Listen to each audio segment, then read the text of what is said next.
Soy Ale Soria, un ser humano aprendiendo a disfrutar la vida en armonía.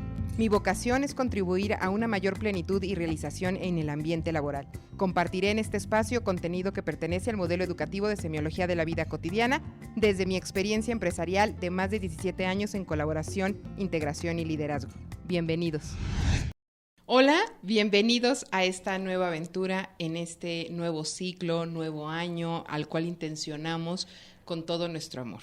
Muchas gracias por acompañarnos. Gracias, Jos. Ay, muchas gracias por estar en representación de todos los que están del otro lado, que han dejado estas preguntas en redes y que Jos me hará el favor de transmitirlas para que las podamos elaborar juntas. Padrísimo, muchas gracias. Gracias por permitirme darle voz a las preguntas que han llegado y que bastante interesantes, mira.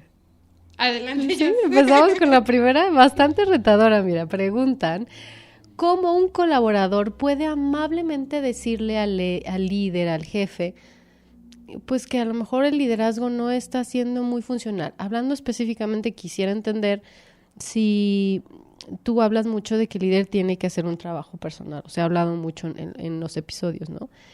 Y si justamente se observa o los colaboradores observan que no está siendo así, ¿cómo pueden ellos, porque además hay miedo, ¿no? Supongo, ¿no? Luego, ¿no? ¿Qué puede pasar? O ¿cómo sugerirías tú que pudieran tener un acercamiento para devolverle al líder un poco oye, a lo mejor... Súper interesante, ¿no? La pregunta. Primero, suponiendo que hubiese miedo o algún factor que no me permite acercarme a mi líder, eso tiene que ver más con la historia del colaborador que propiamente la situación laboral. Por supuesto, hay elementos laborales que pesan, pero es muy sencillo hasta cierto punto, porque se busca este tema con el líder. En este sentido, vamos a suponer que tú eres mi líder, Jos, y yo soy el colaborador. Entonces, yo llego contigo, Jos, y te digo, Jos, me encantaría tener tu retroalimentación. Me encantaría saber qué opinas de mi trabajo y me encantaría que me dijeras en qué puedo mejorar. Y entonces te permito hablar. Ay, eso está maravilloso. Te permito hablar a ti como líder, a mi colaborador. Y luego yo puedo decirte, Jos, muchísimas gracias, me encantaría que esto fuera más seguido. O me gustaría que tu retroalimentación fuera en privado y no en público, ¿no? Si fuese el caso. O me gustaría que se enfocara más en reconocer lo que sí estoy haciendo bien, porque entonces yo me puedo enfocar en ello. O que me digas esto que consideras que no es adecuado, ¿por qué lo consideras adecuado? Y abrimos la comunicación. Le dejamos de tener miedo, ¿no? Puedo yo decirle al jefe como me gustaría que me retroalimentaras de una manera más tranquila, o me gustaría que me reconocieras más lo que sí hago bien, porque luego ni siquiera sé que sí hago bien, o me gustaría lo que te guste. Y entonces ya le dices al líder aquello que querías decirle, sin que sea agresivo para nadie. No sé si me logro explicar. A ver, por ejemplo, entonces como para ver si lo entendí bien. Bueno, de entrada te entiendo y te escucho que primero el colaborador tendría que elaborar muy claramente lo que espera. Claro. Porque puedo tener un montón de cosas en mi cabeza y que luego se alimentan de lo que otros colaboradores dicen y entonces ya se hace un enojo, incomodidad colectiva. A ver, no, separemos yo qué espero y hablar yo en primera persona. Yo qué necesito, claro. Ok. Porque eso me pareció que abre mucho más la posibilidad al diálogo, ¿no? De entrada y llegar como de una forma de yo espero, yo quisiera, yo deseo, ¿no? Eso sí, me encantó. Es que imagínate que llega el colaborador y es, jefe, aquí todos creemos que usted nos trata muy mal. O sea, sí. Realmente se cerraron todas las puertas. Claro. Es súper diferente a si voy yo y pido una retroalimentación a mi actitud, a mis resultados, a mis indicadores. Si voy desde ahí y si desde ahí yo también me permito compartir. Me gustaría, líder, gerente, jefe, o sea, Jos, que me apoyaras más, te involucraras más en los procesos, porque a veces no sé qué hacer y me encantaría tener tu ayuda. Ay, padrísimo. Es que además pusiste ejemplos como muy claros de qué esperar. Me gustaría o recibir retroalimentación o que me reconocieras. O sea, fue creo que muy claro. Ok, muchas gracias. Muchas gracias. Otra pregunta es, ¿cómo aun cuando exista un organigrama, se le puede dar libertad al colaborador. ¿Te acuerdas? Y esto sí lo comentábamos en un episodio anterior, uh-huh, de esta posibilidad de que el colaborador pueda tener libertad en lo que hace, pero también es real que existe un organigrama y que cada quien tiene ciertas funciones. ¿Cómo ves tú que esto pueda ser viable? Es que el organigrama no es limitativo. El organigrama te habla de tu rol principal y de tu función principal, pero la manera de desempeñarlo es con una infinidad, con un horizonte de posibilidades, cada quien a su manera. Entonces se permite muy claramente la creatividad. Viene a mí, por ejemplo, alguien que se encarga de atención a clientes y de repente, desde ahí y siendo bueno con la tecnología, pues desarrolla programas para estar en comunicación con el cliente, pero también esta parte de las redes. Entonces lo va ampliando porque eso no era en sí su función principal, pero eso es incluso lo que lo hace brillar y lo que lo lleva a crecer. Entonces, un organigrama no es limitativo, te dice cuál es tu rol, o sea, cómo vas a jugar, como si estuviéramos hablando de fútbol, quién es el portero, quién es el delantero, quién es el defensa, ¿no? O sea, cuál es tu rol en el juego. Te dice también cuáles son estas funciones principales, te da algún norte, por supuesto, con indicadores, con procesos, pero es libre de ejecutarlo con tu creatividad, ¿no? Por supuesto, hay más libertad en algunos casos que en otros, porque si te hablo de operar una máquina, a lo mejor la libertad está limitada, porque hay que apretarle este botón, hay que meter este material, hay que poner las manos acá para tener la seguridad y no vaya a haber un accidente, ¿me explico? Pero sí hay libertad en la actitud, o sea, lo puedo hacer cantando, lo puedo hacer, ¿con qué actitud lo llevo a cabo, no? Me recuerdas mucho esto de Víctor Frank, del hombre en busca de sentido, donde dice que la libertad es justamente la actitud con la que haces las cosas y que siempre tu manera de pensar es tu libertad más amplia. Ay, qué rico, que me pareció maravilloso este ejemplo que pusiste de Víctor Frank, me encanta. Oye, pero a ver, ¿y cómo podría ser un líder? O sea, ahora al revés, porque tú lo expresabas de una forma maravillosa, creo que de ahí tendría que surgir del colaborador, que él proponga, yo estoy a cargo de esto y se me ocurre para, ¿no?, hacer este tipo de cosas. Y cómo desde el líder, cómo incentivar o cómo propiciar o cómo, sí, crear como este campo fértil para que sí pueda hacerlo el colaborador. Ok, aquí hay algo que también lo habíamos hablado en el episodio anterior. Tiene que ver con el acercamiento, con esta naturaleza humana. Si yo me acerco contigo, independientemente de las personalidades, porque hay diversas personalidades, pero si yo me acerco contigo y yo trabajo contigo, tú vas a proponer, tú vas a sentirte en esta confianza de proponer. Sobre todo también si te preguntan, porque los dueños de los procesos son quienes lo ejecutan.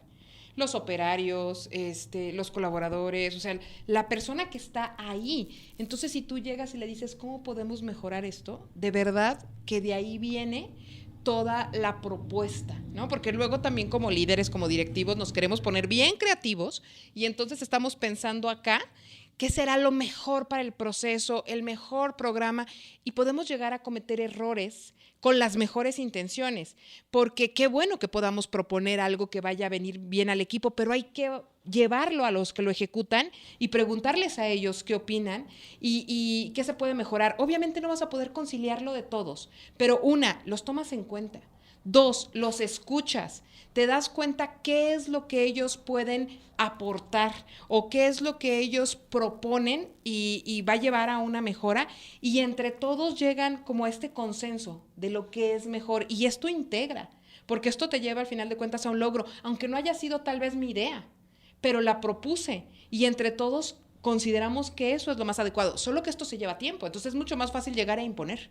Claro. Es mucho más sencillo llegar a hacerlo de esta manera, y en algunos casos tal vez sea adecuado. Por ejemplo, Cuando hablamos de liderazgo situacional, oye, sí, si estamos, por ejemplo, en un incendio, si estamos en un terremoto, pues no vamos a tener tiempo de consenso. O sea, vamos a seguir al que sabe, no sé, al de la Comisión de Seguridad e Higiene, al que va a dar las indicaciones, o sea, y va a ser algo como muy autoritario, pero está bien, porque el momento lo necesita. De hecho, el liderazgo situacional habla de eso, que la gente tiene estas capacidades, estas habilidades, y entonces el líder, dado esta comunicación, dado conocerlos, dado lo que se va trabajando juntos, entonces puede ir soltando y supervisando menos y permitiendo esta creatividad, o cuando son nuevos, entrando más, porque requiere enseñar, entrenar, supervisar, o cuando hay una crisis. Cuando hay una crisis es tan importante que el líder entre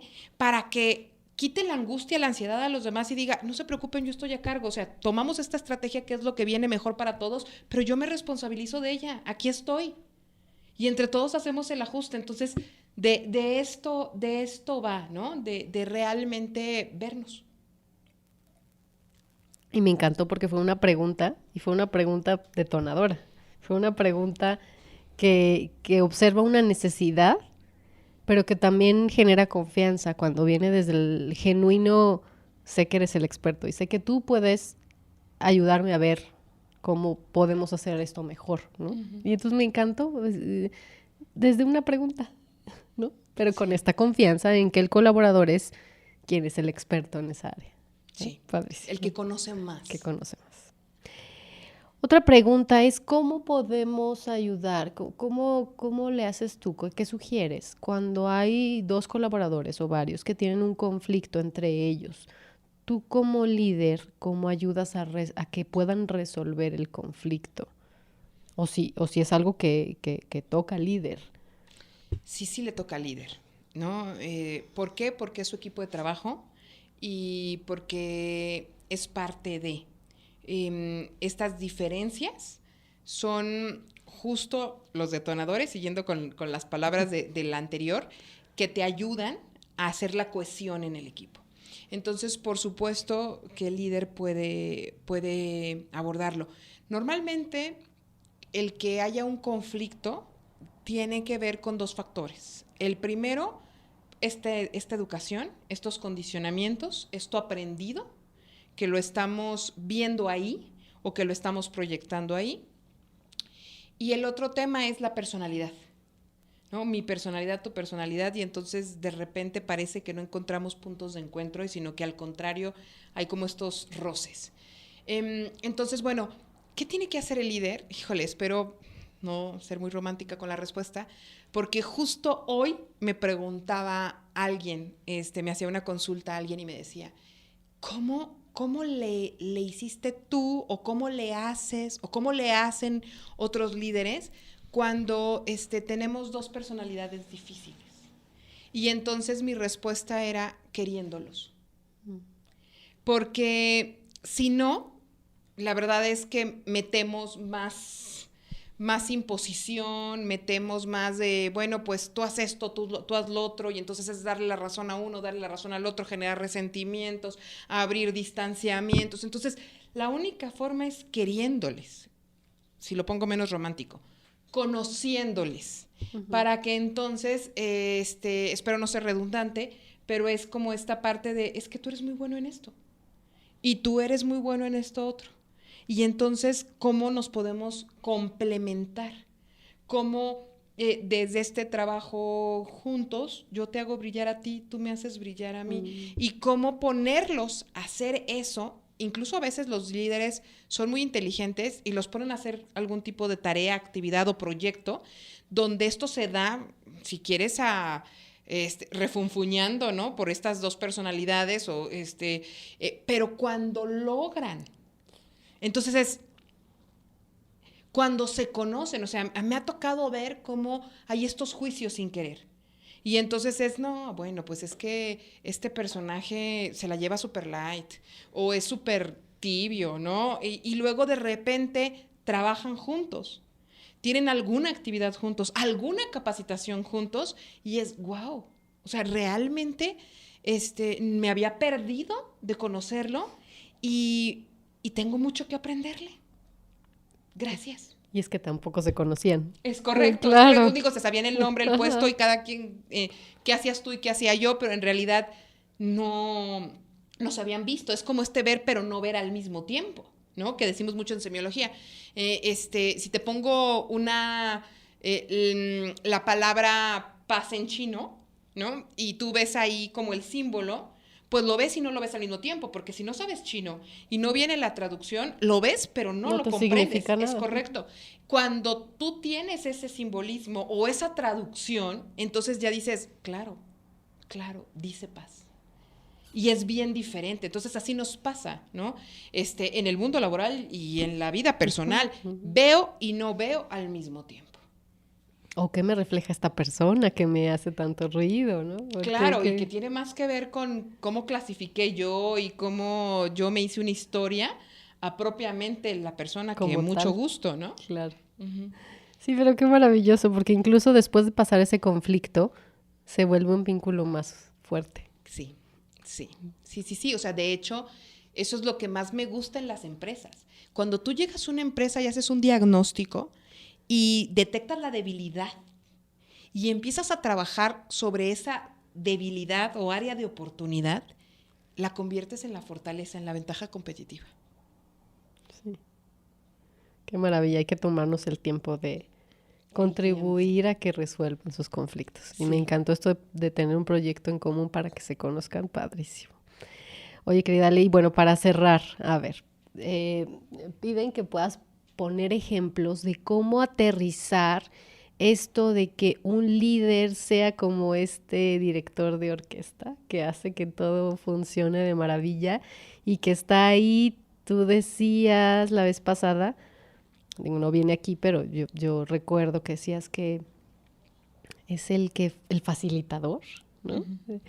¿Cómo con ejemplos concretos eres tú el que ayuda, ¿no? Porque hasta hace algún tiempo eso no estaba considerado, ¿no? ¿Cómo es que el líder ayuda a los colaboradores? Si son los colaboradores los que...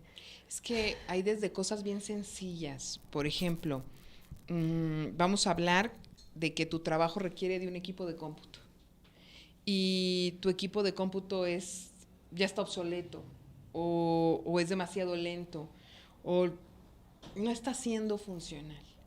Y entonces la gente se va habituando a su trabajo día con día y pocas veces te lo dice o pocas veces tú como líder te das cuenta. Necesitas estar muy ahí y a veces no se puede, ¿no? No es que no se quiera, pero a veces no se puede. Entonces, ¿qué hace el líder? Tener cuidado con esos detalles y darle seguimiento a eso. Entonces, es importante que el equipo de cómputo sea ágil para la atención al cliente, para que los procesos sean más rápidos, para que seas más eficiente, pues te ayudo con eso, ¿no? Te ayudo con eso. Requieres cierta herramienta que es esencial, pero que a lo mejor está fuera del presupuesto. Entonces, ¿cómo te vuelves creativo? ¿La arrendas? ¿O qué haces para que pueda llegar ahí, pueda permitir esta productividad? Tiene que ver incluso hasta con detalles de imagen como el uniforme o como cuestiones de luz, ¿no? De sonido, de esta parte ambiental. Entonces, pues desde ahí. Y ya para profundizar más, escuchando. Es que tenemos que comprender que como líderes no somos nosotros los que lo solucionamos. Nosotros solo colaboramos como con esta visión, como con tener claro qué se quiere, con la claridad de estos objetivos, de a dónde vamos, y luego vas con el equipo, vas con cada uno de estos colaboradores de este círculo de confianza, y entonces empiezas a ver ahí qué dicen, qué escuchas. Y claro que también escucharás cosas que tú considerarás que no tienen valor y otras que son muy valiosas. Entonces, necesitas tener esa apertura, esa disposición y ese no juicio, porque también puedes creer que algo no tiene valor y cuando investigas un poco, analizas un poco, resulta que sí es importante. Por ejemplo. Que sí es trascendente. Por ejemplo, en pandemia o antes de pandemia, pues no valorábamos mucho el home office. Uh-huh. Había algunas empresas que lo tenían y que lo facilitaban, sobre todo transnacionales, que facilitaban un poquito de este trabajo en casa. Pero en pandemia se facilitaron muchas cosas. Se facilitó el e-learning, se facilitó la capacitación a distancia, las reuniones a distancia, el trabajo a distancia, todo esto, que en algún momento no se consideraba tan importante. Uh-huh. No era tan valioso.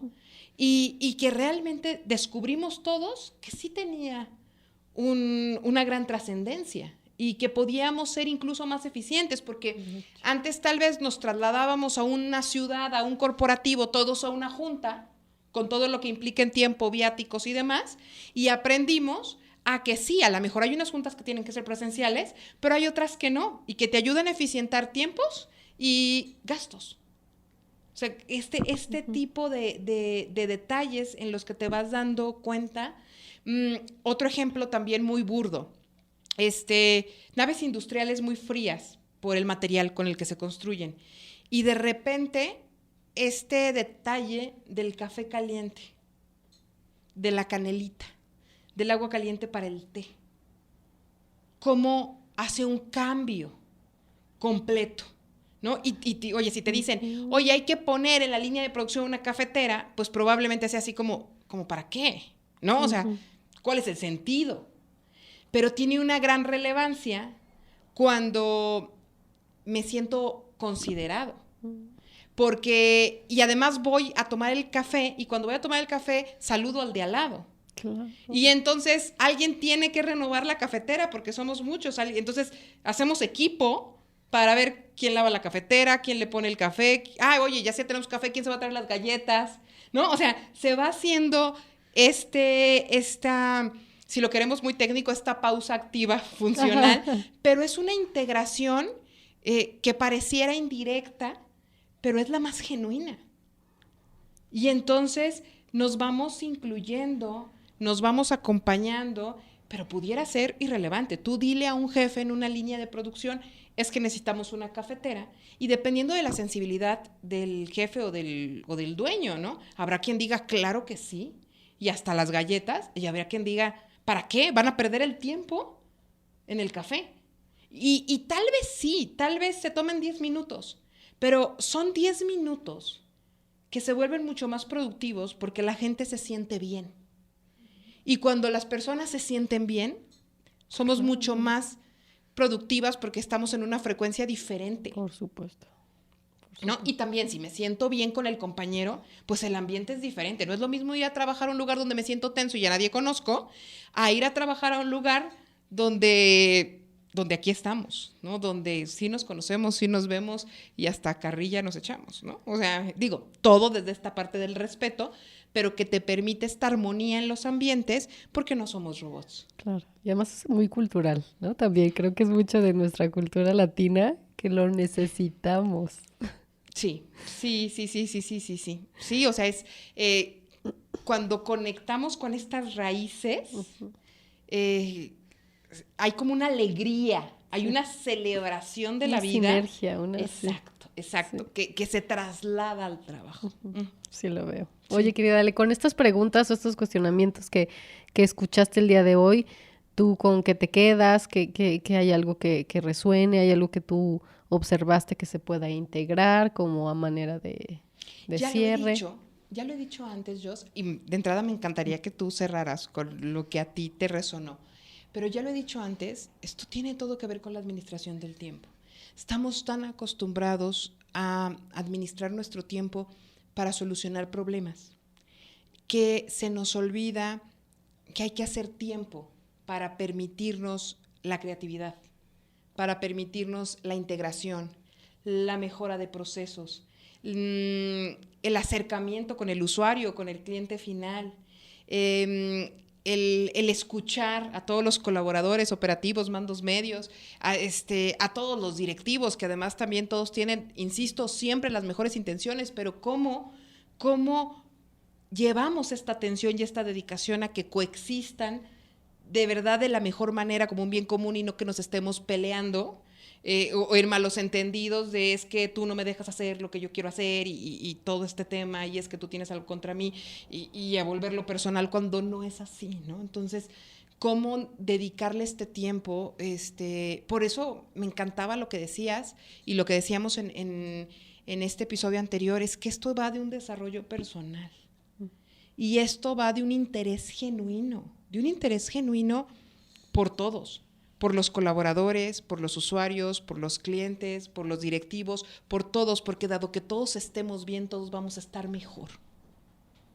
Ay, qué maravilloso. Yo me quedé como con palabras clave de escucha, y la escucha no solo es a través de los oídos, o sea, la escucha es a través de cómo te comportas, de cómo actúas, de lo que haces, o sea, es el observarte, ¿no? Plenamente observar a tus equipos, estar alerta a lo que necesitan, que me encantó, abrir los canales de comunicación, porque es el líder quien propicia que se abran esos canales de comunicación para crear esa sinergia en el equipo y que entonces el equipo, al sentirse bien, pues podrá hacer lo que tenga que hacer, ¿no? Entonces me parece maravilloso. Muchas gracias porque fuiste muy puntual en los ejemplos, muy clara. Muchas gracias, Jos, por facilitar esto de las preguntas. Gracias. Y muchas gracias a ustedes, que tengan un año 2025 de mucha plenitud y realización. Un líder analiza y comprende su contexto, logra la aceptación de su principio de realidad para poder guiar, inspirar, transformar, siendo consciente de sus creencias y significados con reciprocidad de líderes y colaboradores, siendo primero individuos plenos y confiables, construyendo empresas respetuosas, armónicas, con genuino interés en el desarrollo integral del capital humano, actualizando su cultura laboral y redefiniendo el éxito desde la realización y el servicio.